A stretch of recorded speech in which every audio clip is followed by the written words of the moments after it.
Welcome to Transform Now, the podcast brought to you by SS&C Blue Prism.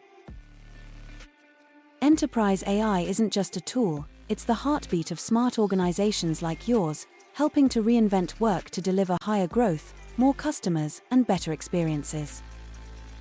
Join us as we discover how AI-powered work orchestration and automation is making things better for everyone: customers, employees, shareholders, and most importantly, you. Let's get into the show. Hello, everyone. Welcome to Transform Now. I'm Brad Hairston. And I'm Michael Marchuk. And this is our end of year highlight episode.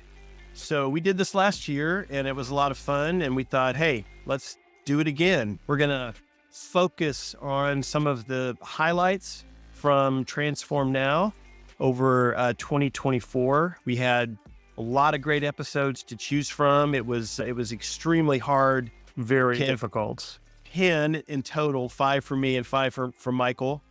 But before we dive into them, let's just review the year in podcast. So for Transform Now, we actually published 86 episodes this year, which is quite a lot. 50 of those included a guest. It could have been someone from within SS&C, but most of the time it was someone external. It was a partner or an analyst or an author, a professor, a customer. We covered the gamut this year. So we did 50 of those, and then we did 36 pulse checks. So the weekly pulse check is something new we added this year, where every Friday, Michael and I publish a podcast where we look at the news, we pick out items that relate to automation and AI that are really interesting, and we go off script. We just give a real candid reaction to those articles and have a lot of fun discussing those. So we did 36 of those in combination with the 50 that had guests. So the other thing we did that's of note is we started publishing the video of all of our podcasts on the SS&C Blue Prism YouTube channel. We started, I think, around episode 300. We started putting those out. And so now we have our podcast not only in audio form on Spotify and Apple, but we have the full video from each podcast available on the YouTube channel. So really excited about that. That's been a nice addition. And we've had a lot of people comment that video is always preferable, especially if it's a 30-minute show. So we hope more people will give it a listen based on the video that's now available. And I agree. And it's not just that we produce a lot of stuff, which we have. We're actually getting some feedback that this is good stuff. We are ranked top 2.5 of all podcasts on the planet, which is pretty impressive considering the topics that we cover are not real crime stories. They have nothing to do with fictionalized. If you're there, we're out reading books to people. This is really something that we just go into from people want to know this stuff. And I'm glad that we're able to cover that. And what's interesting about it too is that within 90 days of publishing, our average listens per episode are over 2.5 times as high as the global average for all podcasts. So people are listening to our podcast, and we're so happy that you are, because it helps us to produce the content that you guys are looking for. So we look at the episodes and we look at what's been trending and how you guys have been reacting. And we want to produce content that you guys feel is useful for you. So we're really happy about that. Yeah, Listen Notes is the source for all that data. They track all podcasts globally, and they say that there's 3.5 million podcasts globally. Yeah, that's a lot of podcasts. There's a lot of content out there, and it's an honor to be in the top 2.5% of that community. So yeah, we appreciate everyone that tunes in for sure. I don't think we're going to be able to dethrone Joe Rogan anytime soon, though. No, I don't think that's happening. It's also the one with the Taylor Swift's boyfriend. Travis Kelce. He and his brother, apparently their podcast is like 1 or 2. Yeah, we're slightly behind them, but that's okay. So the first episode I would like to highlight from the year was titled Preserving Our Humanity in the Age of AI. It's episode 302, and it features a professor from Southern Methodist University, which is right here in Dallas, where I live.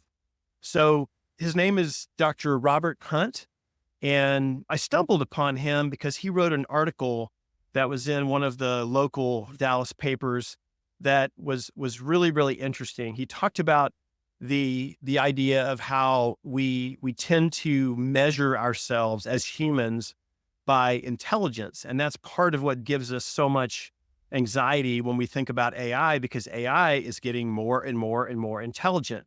So it was an interesting article, and I invited him on the podcast, and he had a lot of great things to say about this.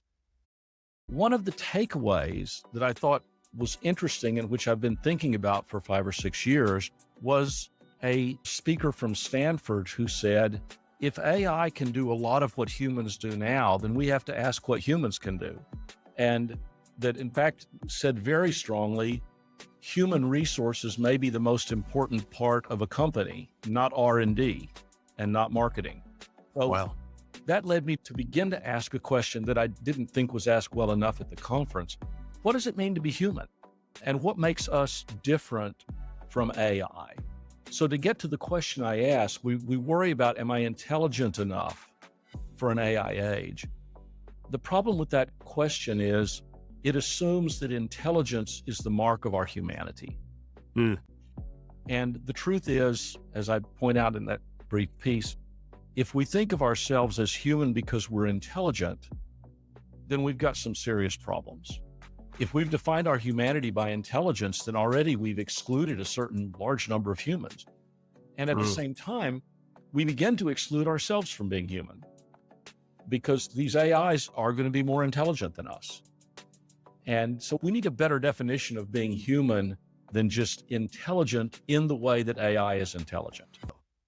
I think it's very interesting, Brad, that he brings this up in terms of, we talk about artificial intelligence and we're always measuring it against something, against us, what we think is intelligence. And I like the idea that, am I intelligent enough to be in the AI age? Because human intelligence is a nuanced kind of thing. It's not just the knowledge we have, it's how we apply it, it's the context in which we apply it, and a lot of other things. So it's interesting how you brought that up. Yeah, I think just the overarching point that it's not our intelligence that makes us human. We have a lot of other qualities that separate us from machines. I mean, that to me was the biggest point that I grabbed onto, and I really took that to heart. And I've talked to a lot of people that listened to this episode, and they were surprised. Just number one, that I got a guy who's a professor of theology from SMU to come on the podcast. Certainly haven't had a guest like that in our past. So my first episode, it should be no surprise that Tennille Miller made the list this year. She's actually appeared in 3 podcasts just this year. She's the CEO of EXT and the author of the book, The Flourishing Effect. In this episode, Tennille shares her insights from her book, The Flourishing Effect, which focuses on creating optimal experiences to be human needs in a workplace. As I do a lot of podcasts, and a lot of my podcasts focus on that human element of it. So this really resonated with me. And she really looked at the importance of removing the sources of friction to provide the experiences that meet people's needs for growth and purpose. Let's listen in. Figure like everything else I talk about doesn't matter if you can't lead change and really make change happen and make these things happen. If you can't do it, then it doesn't matter. So I think that these ideas will really benefit any leader trying to do more with less as well, just because all of the strategies and tools that we're going to talk about are low, no cost, which is great for everyone, I think. It's the way I think about it, it's more about how we work and how we operate, not what we're buying, not what we're implementing. It's about how we're doing it. It's about being deliberate and practicing it daily. So what I would say is, in today's dynamic landscape where people are really, as you mentioned, we're stretched thin, we're super lean, change is coming at unprecedented rates. What we've learned is that the traditional top-down approaches no longer work. I think back in the day, the Jack Welch days, I'm sure that worked fine then. It does not work now. It's not going to work tomorrow. So we need to have some other tools in our toolbox here. And I think the key to success really lies in putting your workforce at the center of your change efforts. So, Michael, I so badly want to do a Captain and Tennille joke right here, but I'm just not going to do it. I'm a better person than that. But no, in all seriousness, Toneel, who, like you said, you've had her on before, she is really good at keeping the focus on the workforce. Technology innovation is terrific, but it's all for naught if you don't enable your workforce to use it and embrace it and understand it. So she's really good about bringing that forward and really emphasizing the importance of it. So I found the episode really interesting. The next episode I want to highlight is titled Moving Toward a Swarm Intelligence with GAI Insights. It's episode 262, and it features Dr. John Sviokla, who works with this company called GAI Insights. GAI stands for Gen AI, as you might guess. So they're a research firm that provide guidance to companies on strategy and execution around Gen AI. And this episode was really interesting. In fact, it was our most popular episode of the year in terms of listens. And I asked John how he thinks the Gen AI revolution differs from the previous technology revolutions that we've gone through, such as the internet or the mobile phone. And here's how he responded. Well, in every market, there's Gartner hype cycle, whatever. There's overpromise and underdeliver and then overcorrection and so forth. This one, though, is very, very different for at least three fundamental reasons. First of all, nowhere had back in the .com stuff, and we're right in the middle of it. The final, for our first class, the final project by one of the guys was the marketing plan for Yahoo. He was same with Tim. He was roommates with Yang and Philo. Anyway, that's safer. And so we're right in the middle of it. And the problem there is you had a bunch of capital going at businesses that had no business model. That's not the case here. Here you've got OpenAI is a $2 billion company. Mm-hmm. Like, you have Midjourney. Midjourney makes over $100 million a year, and they have 11 employees. Okay, I don't care what their cloud costs are; they're making money. Right. The word employee is the $100 million in revenue, right? And so that wasn't true of the .coms, right? Just was not, and is not true. So that kind of massive commercial adoption. First thing. Second thing, you have major companies putting this stuff not out in the hinterlands and innovation theater, but in the core of their business. McDonald's putting it in ordering, Walmart putting it in checkout and shopping, Epic and Microsoft putting it, Epic, the ERP for healthcare companies, putting it right at the point of the doctor doing their notes. And if you know anything about that, 80% of all the costs in healthcare come from the pen of the doctor. Whatever happens in those notes drives the vast majority of the cost. So these people are doing it like Volkswagen's putting it right in the car, Mercedes, right in the car. I mean, these are not experiments off to the side. This is right in the core, and it's happened since 15 months. Nuts. There's a second. Third thing is I think fundamentally, when you move the ability to cognate, to think, to take action, and the long history of automation has been one way, out of humans into machines, out of animals into machines. And you interrogate them, and this is a true dialogue, and that's very different. And the dialogue is really a multi-log, because people have this idea of they anthropomorphize this stuff, and it's wrong. What we're talking about here is humans conversing with a swarm intelligence. Okay, it's not a human with another. You're talking to a BI. You're not talking to a BI. So I thought it was very interesting the way he brings out some of the first of all, the speed. We're seeing experimentation to production happen very rapidly now, which is very interesting. But also the idea that we continue to, and I think it's just sort of natural for us to do this. As we look at the clouds, we see animals in the clouds, we see faces in toast, all the kind of things that we've seen. We tend to anthropomorphize a lot of stuff. And here we are having this artificial intelligence respond back and forth to us. It's very natural, I think, for us to do that. Yeah, and I really liked his point that was at the very end of that segment, where he says the previous revolutions involved us going into something, putting information into a technology, and then it does something. Whereas this is multi-directional. It's having conversation through an AI agent with information, having a conversation with a contract, having a conversation with the internet about something. I mean, that to me was a really, I think, profound observation that he made that he says is worth noting. and differentiates this current disruption from previous ones. My next episode I had with Juliet Powell, entitled The AI Dilemma, Principles for Responsible Technology. It's episode 287. Juliet, I actually met through Tennille Miller. And in fact, I had a joint podcast with both Tennille and Juliet at one point this year as well. Fascinating women, wonderful podcast, lots of information in there, and they're just amazing people. So Juliet is the founder and managing partner of Kleiner Powell International, and she authored, like I said, the AI Dilemma book. Very dynamic person. She talked a little bit about her journey from being a music VJ back in the day to an AI expert who regularly discusses this concept of responsible technology use. So we obviously talk a lot about the stuff that was in the book: ethics, privacy, responsible use, education. And she obviously revolved around that concept that humans need to be involved within AI for decision making. So let's take a listen to this. First and foremost, it's really important for any company that is either developing or deploying both to really do a serious calculus of intentional risk.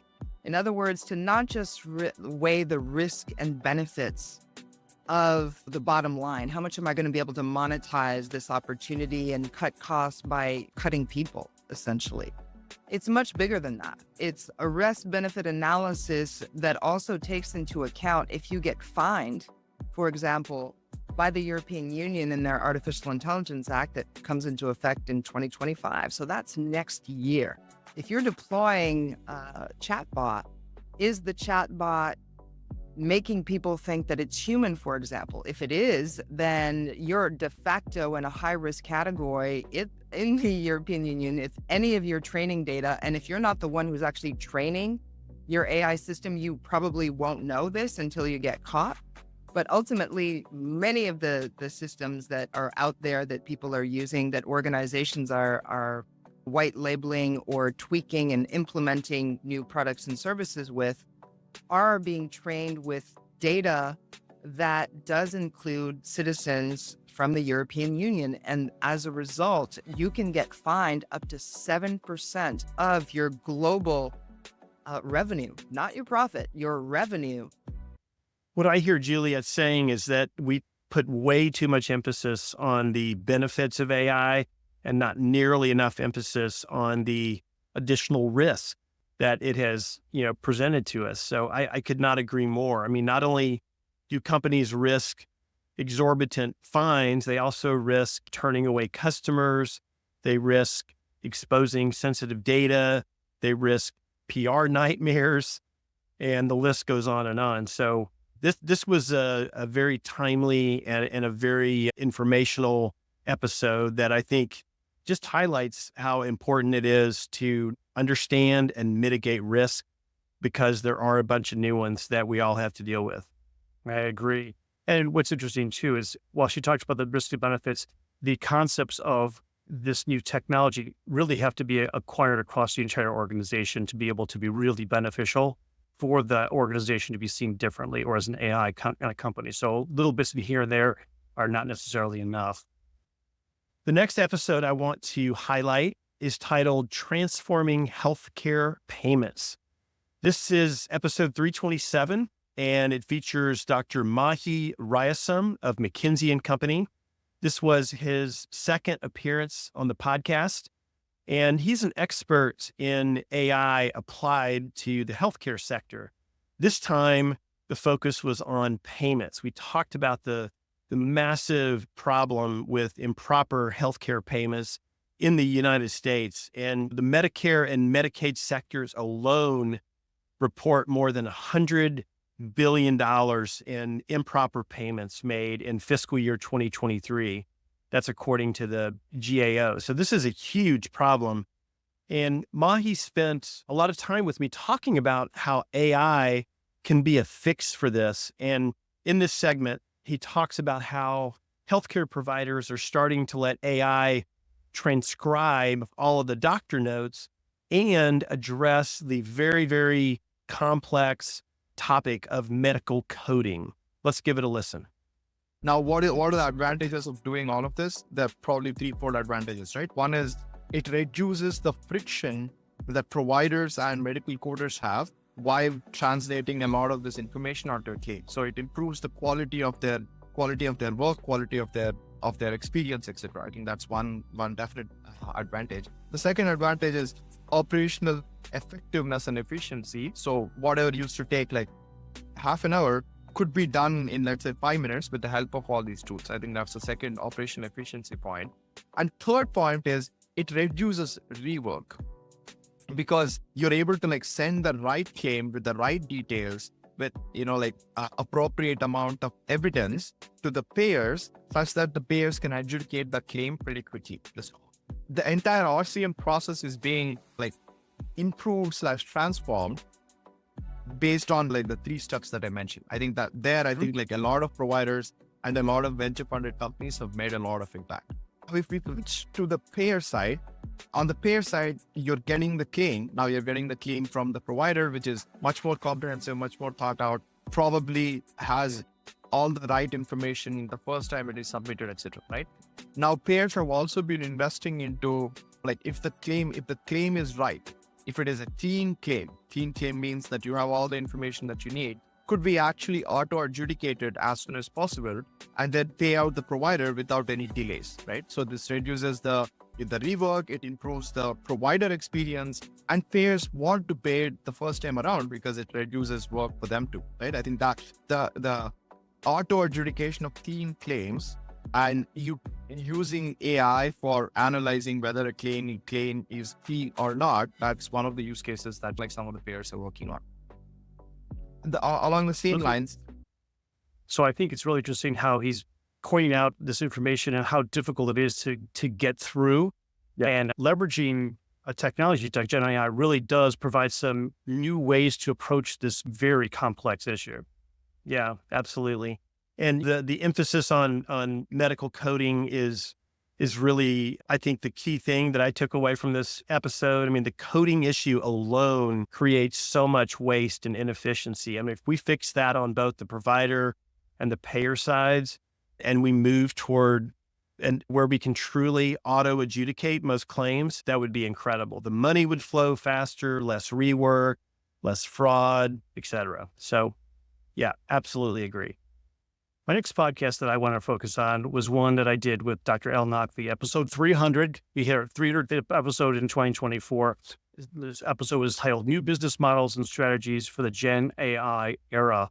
And I'm super excited to talk with Dr. El Naqvi. He's an amazing guy, author, speaker, professor, in addition to running the American Institute for Artificial Intelligence as the CEO. So in this episode, Dr. Naqvi goes through the concepts that Gen AI is not just for tech people, but it's for everybody. And the highlights that really focus on the importance of creativity and imagination in developing new business models that AI can really foster. So let's take a listen to this. Well, wait a second. What happened? What happened here? And that's when you recognize that now AI is no longer confined to those PhDs and mathematicians and all that. It has become consumer oriented. That's when revolution starts. Now, everyone has access to AI. Everyone can create applications and business models in AI using Gen AI. And now you will see that spark of creativity and innovation that we saw between 1998 and maybe 2003 during the internet revolution. We'll see that again now. Anyone and people of all ages, all backgrounds, all professions, all sectors, all industries will be jumping into it. That's the revolution.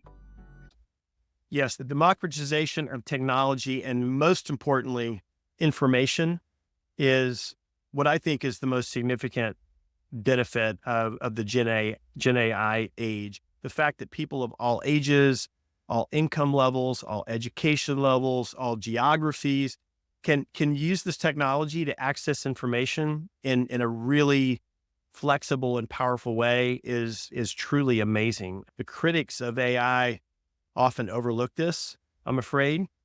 I saw a segment on 60 Minutes just this last weekend that talked about or featured a school where the teachers and the students are all using Gen AI in a very significant way. And they just showed all the benefits that were coming out of this. And I liked the fact that the teachers themselves were getting an extra 10 to 12 hours back each week, time they would have to spend preparing lesson plans and grading and developing material for the classroom. Teachers are overworked and underpaid. Let's give them a break and let's give them something that can make their life easier. So, I thought this was spot on. Okay, the next episode I want to highlight here is one that's a little bit off the beaten path. It's titled Enterprise AI in Motion, Autonomous Vehicles Hit the Limelight. Episode 313 features Alex Roy of Johnson & Roy Advisors. So if you know me, and Michael, I know you know me, you are aware that I'm a bit of an enthusiast around the whole self-driving car idea. And to me, this is another area of automation that is really picking up momentum. Waymo is a leader in this space, and they are operational right now in 3 to 4 markets in the US. I think of them as the driverless alternative to Uber. So instead of dialing up an Uber, you dial up a Waymo and it shows up and there's no one driving the car. So pretty cool stuff. Well, other companies like Waymo are coming behind them. Tesla keeps saying that they're going to be there. They've been a little bit delinquent in doing so. And by the way, GM, coincidentally, just yesterday announced that they are not going to be in this business. They were headed in that direction. They've decided that this is not a field that they want to get into. So they're going to, I guess, leave this to the Waymos of the world. So I pursued an expert in this field because I really wanted to dig deeper. I wanted to learn more about it. And I found the perfect person. Alex Roy actually hosts a podcast focused on autonomous vehicles. It's called the Autonocast. And Alex is just a really interesting guy on top of that. He has hosted a TV show on cars in the past. He has started a lot of different companies. Just an interesting guy. And I brought him on to talk about the AI behind the self-driving cars and just ask where that's headed. Here's what he said. There is a debate over whether one can build a driverless vehicle with hard-coded, human hand-coded logic. And the argument for it is that you can look at a neighbor and say, here's all the things that could happen here. These are the people who live here. Here's what the kids wear. And if you had enough time and money, you could hard-code the logic to drive through a neighborhood. But that is very difficult and expensive to scale, because you could never hand code the logic to drive everywhere, anytime, everywhere in the world. And so the other approach, I guess what's called end-to-end neural nets, would be vehicles that just drive around with cameras, observe the world as it is, and then learn from patterns in the world how to drive anywhere. The logic is that it's cheaper, and eventually, with enough driving, you will learn enough. And then there are companies that do a little bit of both. So companies like Waymo, Argo, Cruise generally do a combination, but lean towards the first one. Over time, move more to the center, and eventually, I think, will move more to the right. And then companies like Tesla are all the way on the right. They think that they can do it via end-to-end neural net learning. So, let me add it, I'm not an AI engineer, but I'm familiar enough with the two approaches to make this statement. If your ODD, which is an operational design domain, that is the area, time, space, and conditions in which you can operate, is sufficiently small, then the first approach can absolutely work sooner. And if your goal is to drive the entire world, then the second approach is probably the better one. But like boiling the ocean with a tea kettle, it's going to take a long time. So these debates, again, are not really important because today no one cares what kind of electricity is coming out of a socket to power your devices. We only care that it works. And both these approaches will eventually bring us products. We already have Waymo in the field today, and they're doing a combination, and it works brilliantly. When the Tesla fans claim that no one else can generalize and deploy a service, what they're really saying is they don't believe that Waymo can scale profitably using their approach. But Waymo's in the market today with a product, and Tesla is not. Well, I think it's really interesting how he brings up the way that you couldn't possibly code for all this stuff, but by taking video and being able to leverage that, enough video will allow a sufficiently powerful AI to be able to understand during various circumstances what they should be doing or how they should be reacting. And while he's talking about Waymo specifically here, and he does mention Tesla, Tesla has got a bazillion miles of video recorded of all their drivers and all the interactions that they have. I fully foresee that this is going to be the next revolution, taking all of that learning, maybe passing it through Elon Musk's new X.AI massive supercomputer to really come up with that concept of a fully autonomous vehicle that actually can drive based on all of the video that's been captured of real humans driving their vehicles. Yeah. And the whole observe and learn methodology for teaching these cars how to do what they do, that to me was fascinating to hear about. And I'm sure as more and more cities get self-driving cars, they're going to have to use that methodology a lot more than the hard-coded, human-coded logic, if you will. So my next episode really keys in on one of the trends for 2024. I spoke with Alexander DeRitter in episode 317 on the future of agentic AI. And agentic seems to be like the big keyword, a buzzword that started early this year and has really gathered momentum as the year has grown on. So in this episode, which is our third most popular episode of the year, Alexander discusses this evolution of agentic AI and its impact on software development, the future of work, etc., as AI agents are integrated into workflows. Let's take a listen to what he has to say. You start understanding that we are acting as a collective. Humans are acting like a collective. What we have achieved, we could never achieve individually, right? And so we started thinking about multi-agent systems very early on in such a way. And like, there's many ways that you can design it. And the ways that multi-agent systems are designed actually also mimic a lot of like different government styles throughout the world and throughout history, right? You have the king, right? You have the democracy. You have different models of governance. You have also like a more like city-state level where different entities like work. And then we also have that in like monetary policy. And then we have innovations like in crypto with decentralized currency that nevertheless can somehow translate to one another. So all these principles really apply to this multi-agent concept. At a fundamental level, the level that we're seeing orchestration happen in the industry today, we talk about the orchestrator. And the orchestrator acts a lot like a manager of a team. It takes an assignment, it breaks it down in a task plan, and then chooses which sub-agents on their team members are most suited to do that. When you think about agentic and the thought that, you're going to have AI agents that are trained and fine-tuned to perform certain roles or certain activities, it makes a lot of sense that you would have this super agent that's going to coordinate and orchestrate what those other agents are doing. And I keep hearing about this. The more I read, the more I get exposed to agentic AI. It comes up a lot that you're going to need this orchestration, this coordination layer. So I found that really interesting when Alex talked about that and talked about how this is key to coming to light. Agents that can do work without human direction. It's still an area of great mystery, but also equally of a lot of excitement. Yeah, it's evolving for sure, but I think that's part of the 2024 kind of motion here, taking something that started as an idea, growing that idea, expounding on it, and really seeing where it could possibly go, given the fact that the leaps forward we're making in generative AI are really allowing it to happen. So again, really love the way this conversation took place, and I'd like to see more of this happening as we go into 2025 and see where the agentic leads us.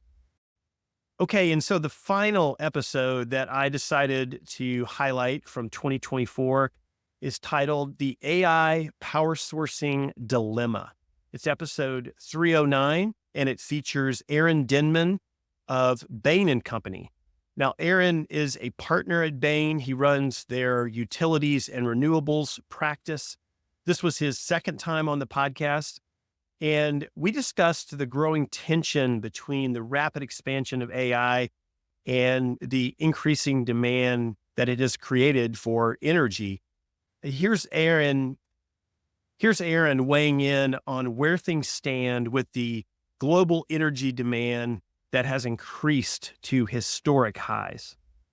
Let me think about like where the utilities are right now. Obviously, they're seeing a lot of this demand. I think one of the things the utilities are trying to understand is how much of what the signal they're receiving on demand is real or not. That's the big thing that utilities are working through. We're partnering with our clients on, is because if you sort of add up all of the utilities that are announcing how much is in their data center queue, it's really extraordinary. And I think when you step back, it's hard to believe that all of that is unique, that there isn't duplication in the market. So where do we take out that duplication across what we're seeing in different service areas? So utilities are thinking about that. So as we build power, how do we make sure that we can actually build the right amount of power for what we see, that the true demand that's actually going to sort of show up?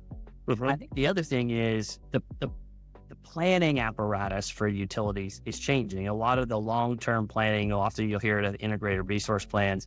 Those were much more of a 10, 20-year view in terms of power needs. What we're talking about now is how do I build for the next 24 months? How do I build for the next 4 years? And so really rethinking the planning process of what's the theoretical max of that demand? What's my true supply that I can build?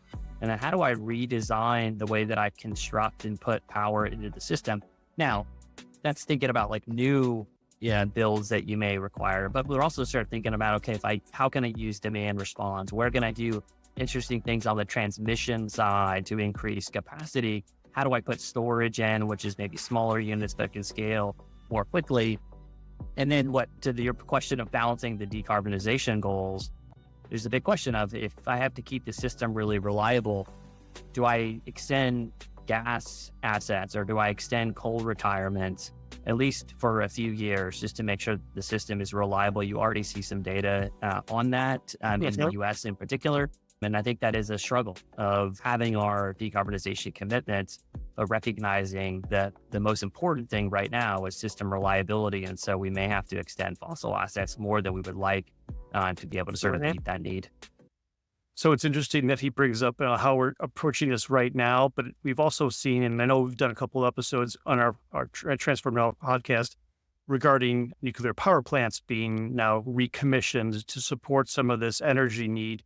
And it's amazing to see that now data centers, which used to be measured in square footage, are being measured in gigawatts.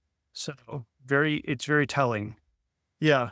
And one of the key themes of this episode, which is unfortunate because the last time I had Aaron on, we talked a lot about decarbonization and efforts being made to move in that direction. The theme of this one was decarbonization has really taken a seat on the back burner, if you will, no pun intended. The demand for energy from AI is so intense that most companies and most countries themselves are not able to continue, like they're not putting quite as much effort against decarbonization. They're having to figure out how to address demand first. So some fossil fuel plants and what have you are going to continue, it seems, for some time until we figure out how we're going to mitigate this mad rush of energy demand. So my final podcast that I wanted to highlight for 2024 was with Lauren Vriens, episode 325 on becoming an AI enthusiast, not an AI tourist. So I connected with Lauren Vriens after seeing some of her content on LinkedIn. Lauren has a series of videos where she's walking around New York City or San Francisco talking about AI. She brings out some really interesting concepts in a quirky, fun sort of way. And in this episode, we kind of go through the barriers to AI adoption, where some companies are doing better than others in terms of adopting their new technologies, but also this concept of what an AI tourist is after adoption. So I'm not going to spoil it. You need to go back and listen to the episode. It was a fantastic episode. So as we go through this year, the common theme, as we see among many of our experts, was that you want to adopt AI, but maintain a connection with human insights to make sure you're getting the most benefit for the technology and for the organization. It also talks a little bit about, especially this clip here, on how organizations need to see hiring in a different context when we start talking about AI. So let's listen in on this. I've seen a decrease in hiring for entry-level positions because now it's like the grunt work can be done by your middle managers, but with AI. So it's not really expanding their workload. They don't necessarily need to pass something off to an entry-level employee. I think this is a really short-sighted view because who are going to be your managers in 10 years if you no longer have entry-level people coming into your funnel and learning about the organization and learning what's important and the market, et cetera. And so I think we need to start shifting towards apprenticeship models or even chief of staff type of models where we're still hiring entry-level people, but we're training them not in how to do a PowerPoint. We're training them in how to think. They're shadowing senior leaders. They're maybe doing special projects. And then they're also being, I think, trained in how to be augmented with AI. I think it's really interesting what she highlights there, that I never thought about this, that as jobs become more and more automated, companies are going to have to rethink how they hire and how they develop people. A lot of the entry-level jobs that people would typically come into when they're starting their career, many of those are going to be automated. So you really do have to figure out how and where and when you bring them in, and then how you build the right skills, including AI, as early as possible. This is going to be key for this new age that we're in, for sure. What's interesting to me too is that when organizations bring in AI technology, they spend a lot of time developing that technology to express what they want it to do. Whereas with humans, oftentimes we find we go through an onboarding program that tells you a little bit about the company, and you get to sit with your manager for an hour and they let you loose. So as part of this concept, if we spent the same amount of time we did with new hires to help guide them and look for that position where they should be fit or where they find the best fit within the organization, we might see even better outcomes bringing in new people, allowing them to express not only their new ideas, but also to understand how they could grow within the organization as part of the organization, not just a cog in the machine. So great discussion with Lauren. Well, Michael, that was a great roundup of our personal top highlights from the year of the many different podcasts that we published. It's been a great year of podcasting with you. And since this is the last episode to be published in 2024, let me just say happy holidays. And I look forward to many more great podcasts in the year 2025. I look forward to that too. And I look forward to our 2025 predictions episode too. So make sure you're listening for that one as well. Yes. Okay. Thanks for joining, everyone. Bye for now. Thank you for listening to Transform Now, the podcast from SS&C Blue Prism. You can find all of our episodes on your favorite podcast channel, as well as YouTube. To stay on top of the hottest topics in the world of enterprise AI, subscribe now. The future of work is here.